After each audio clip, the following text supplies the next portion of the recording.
Bollywood star Shahrukh Khan आजकल अब अलग ही सुर्खियों में हैं। कहा जा रहा है जहां भारत की विदेश नीति एनएसए दोनों ही काम न कर सके, वहां पर शाहरुख खान ने काम किया है। ये कितनी बात सच है या कितनी अफवाह, इस बात पर रोशनी डालकर देखते हैं। क्या सच में शाहरुख खान ने पूर्व नौसैनिकों को छुड़वाया है? क्या वाकई शाहरुख खान ने ये कारनामा किया है? कतर की जेल में कैद 8 भारतीयों को शाहरुख खान ने छुड़वाया है। एनएसए और विदेश नीति दोनों ही बेकार हो गई। दावा ये किया जा रहा है कि जब विदेश नीति और एनएसए दोनों ही नाकाम हो जाती हैं, तो शाहरुख खान का सहारा लेते हैं मोदी साहब और उनसे रिक्वेस्ट करते हैं कि आप कतर के बादशाह से बात करिए हमारे पूर्व नौसेना के जवानों को छोड़ने के लिए। अब इस बात में कितनी सच्चाई है, इस बात की पुष्टि मैं नहीं कर रहा हूं। इस बात की पुष्टि खुद बीजेपी के नेता सुब्रमण्यम स्वामी, एक अच्छे खासे प्रवक्ता हैं बीजेपी के। वो अलग बात है, वो आजकल लाइमलाइट में नहीं है, बट वो छोटे मोटे नेता नहीं है, बीजेपी के बहुत बड़े नेता हैं। यानी उन्होंने जो बात कही है वो ऐसे नहीं कही होगी। एक मुसलमान की तारीफ बीजेपी के मुंह से निकल रही है, ये तो अलग ही बात है। और वो भी सुब्रमण्यम स्वामी शाहरुख खान की तारीफ कर रहे हैं, ये तो खुद में एक अजूबा है, शॉक न्यूज है। भाई ऐसे कैसे हो गया? शाहरुख खान तो वैसे भी इन लोगों को एक आंख निभाते हैं। पिछले साल आपने देखा होगा जब शाहरुख खान की मूवी पठान बनकर तैयार हुई और जब उसकी रिलीज डेट अनाउंस कर दी गई, तो इन्हीं चिंटुओं ने, बीजेपी के भक्तों ने और बीजेपी के नेताओं ने तक शाहरुख खान की मूवी का बॉयकॉट करने का ऐलान किया था। पहली बात तो शाहरुख खान की तारीफ यूं नहीं हो रही होंगी। और शाहरुख खान क्या, जब मूवी की बॉयकॉट की बात चल रही थी, बॉयकॉट हो रहा था, बॉयकॉट का हंगामा हो रहा था, शाहरुख खान ने तब भी कोई ट्वीट नहीं किया था, इस पर कोई रिस्पॉन्स नहीं दिया था। उससे पहले और चलते हैं तो शाहरुख खान के लड़के आयरन खान को जब ड्रग्स के केस में अंदर कर दिया जाता है, तब भी शाहरुख खान का कोई बयान नहीं आता है, तब भी शाहरुख खान कुछ नहीं कहते हैं। तब दुनिया की गिरी हुई मीडिया ने भी शाहरुख खान पर हमला बोला था।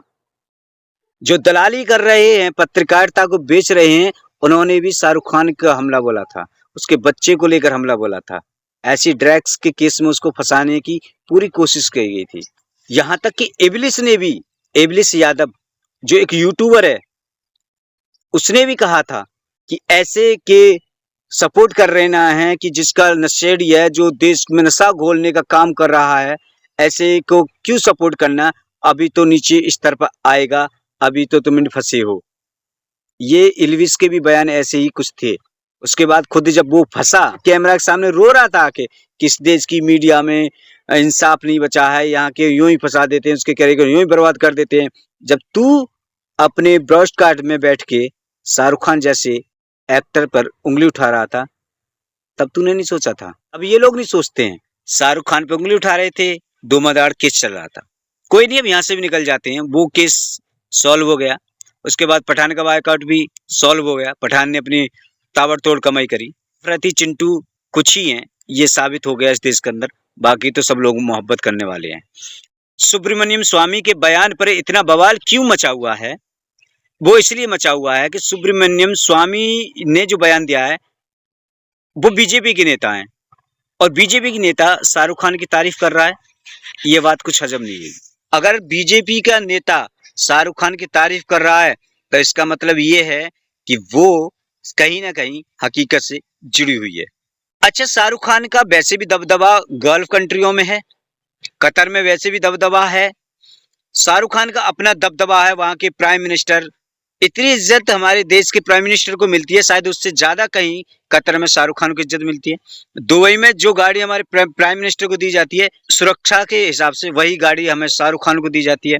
तो कहीं ना कहीं शाहरुख खान का दबदबा है। जिस टाइम सजा बोली थी, शाहरुख खान को वहां भेजा गया था, शाहरुख खान गए थे वहां पर मैच देखने के बहाने, वहां के अमीरों से मिले, प्रधानमंत्री से मिले, उनसे बातचीत की। क्या की, ये तो स्पष्ट नहीं है खैर, लेकिन हाँ, जब हमारे इन 8 कैदियों को फांसियों की सजा हो गई थी, उसके बाद शाहरुख खान जाके कतर में मिले हैं लेकिन इस बात से मुंह नहीं मोड़ा जा सकता कि शाहरुख खान नहीं मिले हैं। कतर के प्रधानमंत्री से शाहरुख खान मिले हैं। शाहरुख खान ने बातचीत की है, वहां के अमीरों से बातचीत की। उसके बाद भारतीय सैनिक रिहा कर दिए गए। अब आप इसको इत्तेफाक कह सकते हो या फिर शाहरुख खान का वाकई दबदबा है। अच्छा, कुछ लोग ये भी कह रहे हैं कि शाहरुख खान ने ट्वीट करके जो मना किया है। भाई साहब, शाहरुख खान ने अभी तक कोई ट्वीट नहीं किया है। अपने अगर शाहरुख खान पे कोई इल्जाम लगते हैं या अफवाहें होती हैं तो शाहरुख खान कभी ट्वीट नहीं करते। अब की बार शाहरुख खान को ट्वीट करना पड़ा है, इसका मतलब तुम अंदाजा लगा लो, ये बात बाकी हकीकत है कि शाहरुख खान अपनी सफाई पेश कर रहे हैं। शाहरुख खान अपनी सफाई पेश कर रहे हैं तो इसका मतलब यह है कि वो बात सही है, क्योंकि शाहरुख खान किसी भी केस में अपनी सफाई पेश नहीं करते हैं। चाहे वो पठान का बायकाट हो रहा हो, चाहे उनके लड़के को आयरन खान को लेके गए हो, तब भी शाहरुख खान ने कोई अपनी सफाई पेश नहीं की है कि उनका वह लड़का नशीली था, उन पर इल्जाम लगाए गए। शाहरुख खान ने अपनी सफाई पेश नहीं करी है, लेकिन पहली मर्तबा ऐसा हो रहा कि शाहरुख खान को अपनी सफाई पेश करनी पड़ी है। शाहरुख खान वैसे भी देशभक्त हैं, वो चाहते हैं कि उनके देश का नाम ऊपर आए, उनके देश का नाम ऊपर आए, उनके देश के प्रधानमंत्री, विदेश मंत्री एनए से ऊपर उठे, हमारी विदेश नीति ऊपर आए। अगर इस बात का शाहरुख खान क्रेडिट ले लेते तो वाकई हमारे देश की विदेश नीति की शर्मनाक हार होती और हमें कोई नहीं पूछने वाला होता। हमारी विदेश नीति का खंडन कर देते लोग। ये शाहरुख खान का बहुत ही सोचा समझा फैसला है कि उन्होंने इस बात का क्रेडिट नहीं लिया। अगर उन्होंने ये काम किया भी है, मेरे हिसाब से मैं तो ये मानता हूं उन्होंने काम किया, क्योंकि वो मिले हैं वहां जाके, इस बात से इनकार नहीं किया जा सकता। उनके अमीरों से भी मिले हैं, वहां के प्रधानमंत्री से भी मिले हैं। बात क्या की है इस बात को नहीं कह सकता मैं, लेकिन जाके मिले हैं। जब हमारे सैनिक पकड़े गए हैं तो जाके उनसे बात की हुई है। जब फांसी की सजा मिल गई है उसके बाद भी जाके उनसे बात की है। अब क्या बात की है इस बात के लिए नहीं कह सकते। तो शाहरुख खान ने ट्वीट इसीलिए ही किया था कि ताकि हमारी विदेश नीति बरकरार रहे, हमारे देश की साख बची रहे। अगर शाहरुख खान इस बात का क्रेडिट ले लेते, हमारे देश की शान चली जाती। ये पहले मुसलमान नहीं है इन्होंने ऐसे कारनामे किए हैं, इससे पहले भी हमने कई कारनामे किए हैं। उसके बाद भी उन पर इल्जाम लगाए गए, वो बात अलग है। हमने यूएन में भी जाके भारत की साख बचाई है। शाहरुख खान ने ट्वीट में कहा है तो इसका मतलब ये नहीं है उन्होंने कतर में बात नहीं करी है। उन्होंने बात की है, अपनी बात रखी है और उनकी बात मानी भी गई है, क्योंकि कतर में शाहरुख खान पूजे जाते हैं, दुबई में भी शाहरुख खान पूजे जाते हैं, और जहां इंसान पूजा जाता हो उसकी बात माननी पड़ती है सरकार को, क्योंकि शाहरुख खान वहां का ब्रांड है। भारत का ही नहीं, वहां का भी ब्रांड शाहरुख खान है। शाहरुख खान अगर कतर जाते हैं तो कतर में लोग जाएंगे, फैन फॉलोइंग उनकी वहां कतर को फॉलो करेगी, तो कतर जाएंगे तो वहां बिजनेस बढ़ेगा।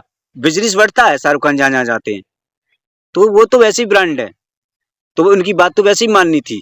सरकार ने मानी और उनको किया रिया, लेकिन इस बात की वाई वाई उन्होंने फिर भी सरकार को दी। तो ये हैं वो लोग जो नफरतों को भी मोहब्बत में बदल देते हैं।